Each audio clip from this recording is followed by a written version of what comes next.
Исхак, білесің, азыр көнчөсү бизнес ачайын десе, нормальный локация жер табышпайт. Нормальный локациядан жер тапса дагы коркушат. Документтери туура эмес болуп калабы, биринчи линия сноска кетип калбайбы депчи. Бир проблемасы жок жерден табып берчи өзүң. Мощный вариант. Барпалкы магистрал, күн батыш жагы, күн тубайлы башталган жер, негизги трасса чек жетип асфальт болгон. Ушул жерден 3 жагынан тең жол өткөн 6,5 сотук участок сатылып атат.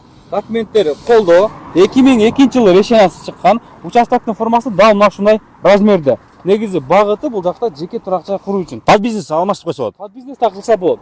Каалагандай тапашөмкасы дагы бар, өтө сонун вариант. Эмне үчүн участоктун 3 жагынан тең жол өткөнү утабыз? Себеби бул болсо негизги трасса, андан сырткары бул жакта Бектай Бейшеналиев атындагы көчөсүнөн да өткөн, анан бул жакта дагы Дал Тети көчөнүн уландысы болот туугандар. Ошондо силер даана трафиктин ортосунда болуп каласыңар.